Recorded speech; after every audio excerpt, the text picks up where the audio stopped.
He once said, in ways few understood, that pain was not a punishment, but a mirror that forced the human heart to see itself honestly, stripped of fame, noise, or illusion. Why did Michael Jackson believe pain could teach love? That question is not about celebrity or tragedy. It is about the deepest truth of being human. Every soul listening to this now carries some kind of wound. Maybe silent, maybe hidden behind a smile. But he believed that inside every scar lives a hidden light. A message whispering that love is not learned through perfection, but through the fragile art of healing. So, if you're hearing this, stay until the end. Because this story isn't only about him, it's about you. About what happens when a heart refuses to let pain define it, and instead lets it teach. In the quiet moments, he often felt the weight of the world pressing against his chest. The spotlight was bright, but behind it, there was silence. That silence, he once said, was the most honest sound he had ever heard. It was in that silence that pain spoke, not in words, but in lessons. Pain told him that love isn't something you receive, it's something you become. That every disappointment, every betrayal, every lonely night could become a teacher if you dared to listen. He looked at humanity and saw a strange contradiction. Everyone's searching for love, yet running from the very things that could awaken it. He used to believe that pain was a storm meant to break us, but over time, he learned it was a storm meant to clean us, to wash away the false versions of who we pretend to be. The performer on stage, the perfect face, the smile under pressure, all illusions dissolved when pain entered. And what remained was the child within, the one who still believed in love, no matter how many times the world said it wasn't real. When the world judged him, he did not answer with anger. He answered with art, because he had discovered something profound. You cannot control how others see you, but you can control what you give them. He gave love. Over and over, even when it hurt. Especially when it hurt. He believed that pain, if held with compassion, becomes a bridge connecting hearts that would otherwise remain strangers. He once described the heart as a dance between joy and sorrow. That dance, he said, was sacred. Most people fear sorrow because it feels like death, but he saw it as rebirth, a return to truth. The truth that love is not soft. Love is brave too. Keep loving in a world that misunderstands you is the greatest act of courage. Imagine him alone in that quiet room, far from the lights. A pen, a notebook, a melody forming in his mind. Every note carried a tear, every lyric a memory. He didn't write to be adored. He wrote to be understood, not by the crowd, but by the universe itself. He believed that the universe listens more closely to those who whisper through pain. And so he whispered, of hope, of faith, of children, of unity, of a dream. That maybe one day, love would not have to fight so hard to be believed. Pain taught him empathy, because to know pain is to know how fragile others are. When he saw cruelty in the world, he didn't see enemies. He saw people who had forgotten their own light. He said that the saddest thing wasn't that people did wrong, but that they forgot how to feel. His answer was never revenge. It was always a song. Because a song, he believed, could reach where words could not. And maybe that's what love truly is, the decision to turn pain into music instead of noise. The choice to let what hurt you transform you. He said, I would rather feel everything than feel nothing. That single sentence carried the weight of his entire life. Because feeling everything means risking heartbreak, but it also means touching the divine. The human heart, when broken open, becomes vast. It starts to recognize itself in others. It begins to see that there is no you and me, only reflections. That's what he tried to show, not perfection, but reflection. Stay listening, because before this story ends, there's something he wanted the world to remember. Pain does not destroy love, it reveals it. He understood that pain is a teacher that does not speak kindly, yet always tells the truth. Every wound, he believed, comes with a question. Will you let this make you bitter, or will you let this make you deeper? He chose depth. And from that depth, he began to see the beauty that only broken things reveal. When light enters a cracked surface, it shines in unexpected ways. That is what he saw in people. Millions of cracks, millions of chances for light to escape. When he performed, he wasn't only dancing, he was praying. Each movement, each breath, each beat was an offering, a way of saying, I know what it feels like to hurt, and I still choose love. He wanted his audience to feel less alone. He said that loneliness wasn't a punishment, but an invitation to find yourself in silence, to realize that love is not out there waiting. It's inside, calling. Many misunderstood his gentleness for weakness, but gentleness was his rebellion. In a world addicted to noise and anger, being kind was his loudest protest. He once told a friend that real strength has no need to shout. It simply is. Pain had stripped him of everything false, leaving behind a strength that did not need to prove itself. He watched the world rush, chasing power, applause, validation, and he smiled, sadly, because he knew that the greatest applause means nothing if you cannot sit quietly with yourself.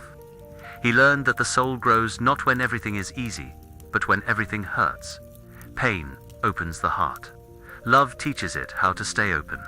Together, they become one language, the language of transformation. There was a night, they said, when he sat by a window after a long day, rain whispering against the glass. He looked at his reflection and thought about every voice that had called him, strange, wrong, or broken. He didn't answer them. He just whispered, I forgive you. That forgiveness was not weakness, it was liberation. Because forgiveness, he realized, is not about letting others go free. It's about setting yourself free. When you forgive, pain loses its power to control your story. He said that the heart is like a garden. If you do not water it with love, pain will plant weeds of fear. But if you nurture it, even your tears become rain that helps something beautiful grow. He refused to let his garden die. Instead, he turned every thorn into a rose. The truth is, pain changes us. It burns away what is shallow. It humbles us, teaching us to listen not only to others, but to the quiet voice inside that says, keep going. He believed that love was not an emotion, but an act of courage.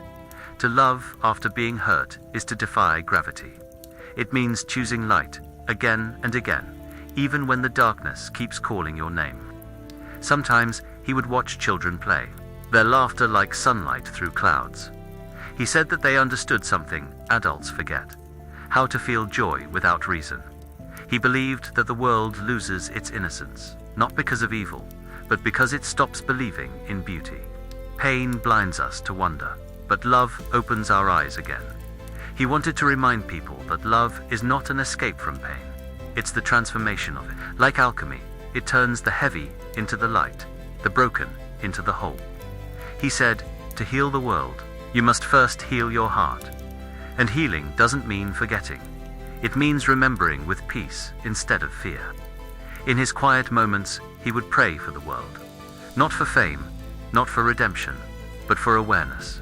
For every soul to wake up and realize that kindness is not weakness, that gentleness is not naivety, that compassion is not a luxury, it's a survival skill for the human spirit. He believed that if each person did one act of love a day, the world would begin to breathe again. His own pain became medicine for others. Through his art, his words, his silence, he gave people permission to feel, to cry, to remember that brokenness is not the opposite of beauty. It's a doorway to it. The truth is, we all carry a story that hurt us. Maybe it was something said, something lost, or something never received. But pain does not ask us to surrender. It asks us to awaken. He wanted you to know that even in your darkest nights, there is meaning hidden inside the air. Love is not born in comfort. It's born in the fire. He said that every person you meet is fighting an invisible battle, and the only way to truly see them is to look with the eyes of love. That's what pain had taught him, not to judge, but to understand. There was something about the way he carried silence, like it was a friend, not a punishment. In that silence, he discovered that pain and peace are not enemies, they are twins. One calls the other into existence. He learned that to know deep peace, you must first face deep pain. It is the same energy transformed, the same fire, but burning cleaner. He used to say that people fear pain because they think it means something has gone wrong. But he believed the opposite. that pain means the soul is growing. Just as a seed must break to become a tree, the heart must break to let light in. He saw the breaking as sacred, because only a broken heart knows what compassion really means. In the reflection of his own struggles, he saw the reflection of the world's. He once wrote that humanity was like a wounded child, crying out in anger because it didn't know how to say, "I'm hurt." He didn't see cruelty as evil. He saw it as pain, unexpressed. He said that if you want to stop hate, you must first listen to what it's trying to hide. Behind every act of darkness, there is someone who forgot how to love themselves. And maybe that's why he refused to stop giving. When the world mocked, he gave joy. When it doubted, he gave faith. When it hated, he gave music, because he knew that love cannot be silenced. It only changes form. He wanted his songs to be more than melodies. He wanted them to be medicine. Each lyric, a bandage.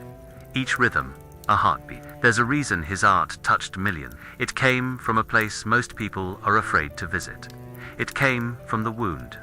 Every masterpiece the world has ever known, he believed, was born not from comfort, but from longing. And that longing, when embraced, becomes the path to creation.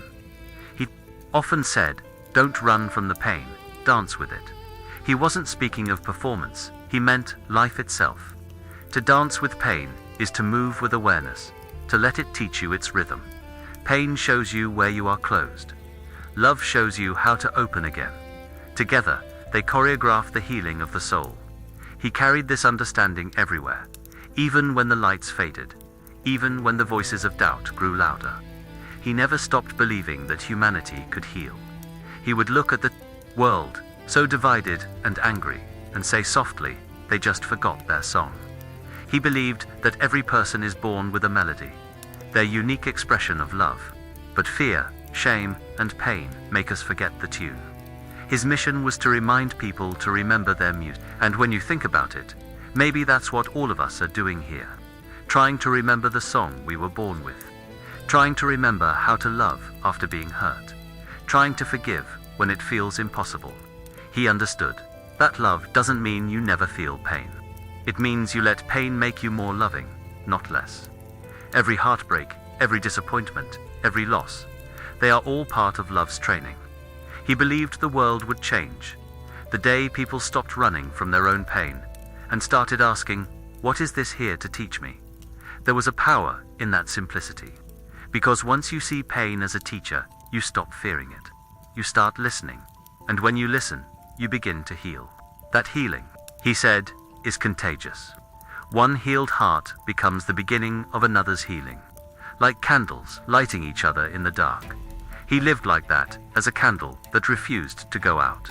No matter how much wind surrounded him, he kept burning, quietly, softly, constantly.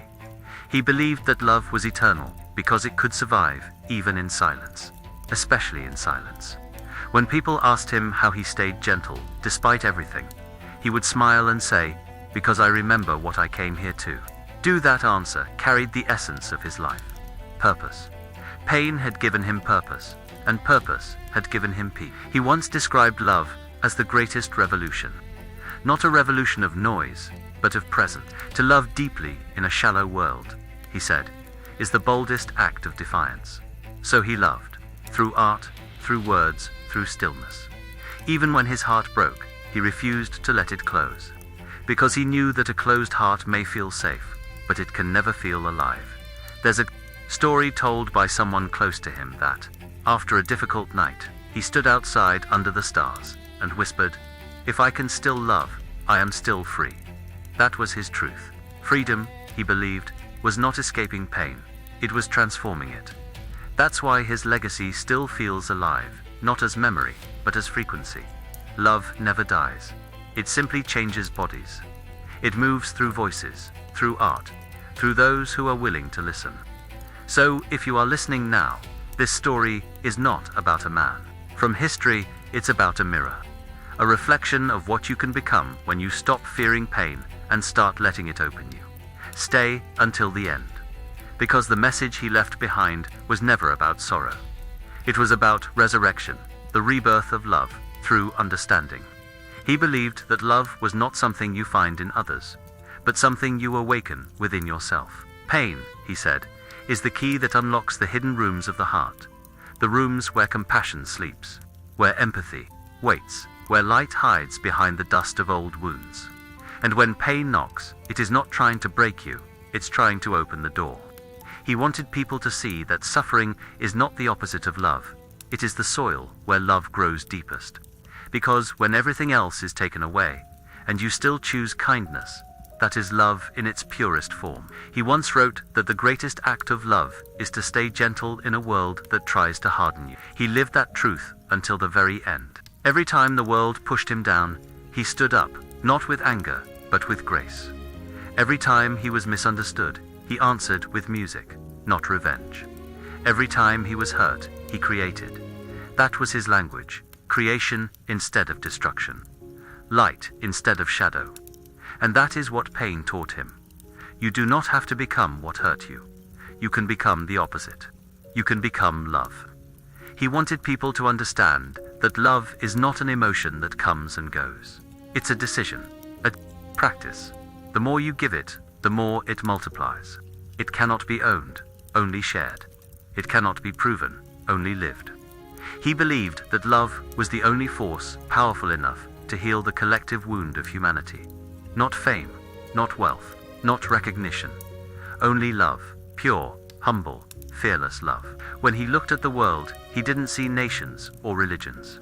He saw hearts, all beating, all longing, all afraid of the same thing.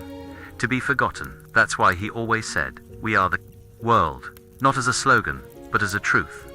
We are fragments of the same heart. When one suffers, all suffer.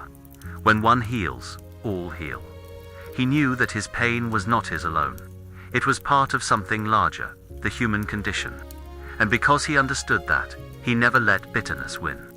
He became a vessel for something higher. Through every note, every word, every silence, he whispered the same message. Love is still worth it. And that is the echo he left behind. One that still travels. Through time, through screens, through hearts like yours that stop for a moment to listen.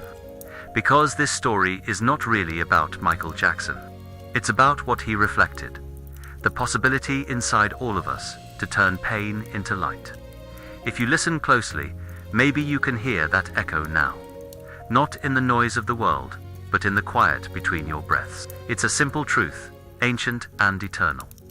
Pain is not here to destroy you. It's here to teach you how to love. He used to say that love is the only lesson worth learning. Everything else is rehearsal. And he was right. Every heartbreak is a class. Every loss, a teacher. Every tear, a baptism. Love is not what happens after the pain ends. Love is what you choose while you're still inside it. So if you are listening to this and your heart feels heavy, remember this. What you are feeling is not weakness. It's awakening. You are learning the language that every soul eventually must speak. The language of love, born through pain. Take this as your mirror. Look at your life and see the places that hurt. And instead of asking, why me? Ask, what is this trying to teach me? You will find that even the deepest wound can become a source of light. He once imagined a world where no child would grow up feeling unworthy of love, where no one would need to wear a mask to be accepted. That dream, he believed, starts with one heart, yours. Because change does not begin in the crowd. It begins in the quiet decision to be kind, even when the world is not. That is how pain teaches love, by reminding us of what truly matters, by stripping away everything false until only truth remains. So, before this story ends, take one deep breath. Feel your own heartbeat. That sound, that rhythm, is your reminder that you are still here, still capable of loving, still capable of healing. Michael Jackson once said, if you want to make the world a better place, take a look at yourself and make that change. Those words were never about music. They were a prayer for all of us to wake up to who we really are. And maybe, just maybe, that's what love has been trying to tell you all along. You are not broken. You are becoming whole. You are not being punished. You are being prepared. You are not alone. You are part of everything. So listen. Listen until the end. Because the end is only the beginning. the moment where pain turns into wisdom and wisdom turns back into love.